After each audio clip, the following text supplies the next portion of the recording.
সিলেটের গোয়াইনঘাট উপজেলায় অতিবৃষ্টি ও উজান থেকে নেমে আসা পাহাড়ি ঢলে সৃষ্ট আকস্মিক বন্যায় সিলেটের গোয়াইনঘাট উপজেলার ১৩টি ইউনিয়নের হাওর ও নিম্নাঞ্চল প্লাবিত হয়েছে।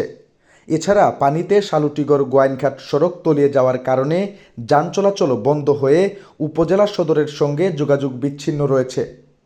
জানা গেছে, সারিঘাট গোয়াইনঘাট সড়কের দুটি পয়েন্টে গোয়াইনঘাট রাধানগর জাফলং সড়কের শিমুলতলা পয়েন্ট প্লাবিত হয়েছে। উপজেলার হাওর অঞ্চলের বাড়িঘরের মানুষ এখন পানিবন্দী। এছাড়া উপজেলার রুস্তমপুর, লেঙ্গুরা, ডৌবাড়ি, নন্দীরগাঁও ইউনিয়ন, পূর্ব ও পশ্চিম আলীরগাঁও, পশ্চিম জাফলং ও মধ্য জাফলংয়ে প্লাবনের পরিমাণ বেশি হয়েছে। বিভিন্ন ইউনিয়ন পরিষদের চেয়ারম্যান ও মেম্বরগণ ভলেন্টিয়ার সহ আকস্মিক বন্যাজনিত দুর্যোগ মোকাবেলায় কাজ করছেন।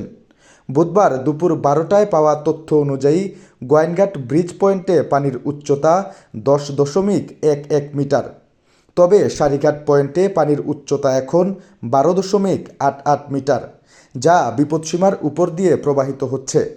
উপজেলা দুর্যোগ ব্যবস্থাপনা মনিটরিং সেলের অফিসাররা জনপ্রতিনিধিদের নিয়ে বন্যা দুর্গত ও ঝুঁকিপ্রবণ এলাকাসমূহে কার্যক্রম পরিচালনা করছেন।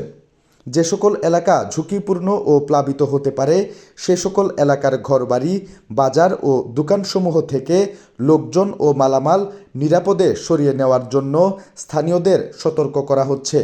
গোয়াইনঘাট উপজেলা নির্বাহী অফিসার মোহাম্মদ তৌহিদুল ইসলাম বলেন, উপজেলার ১৩টি ইউনিয়নে মোট ৫৬টি আশ্রয়কেন্দ্র প্রস্তুত রয়েছে।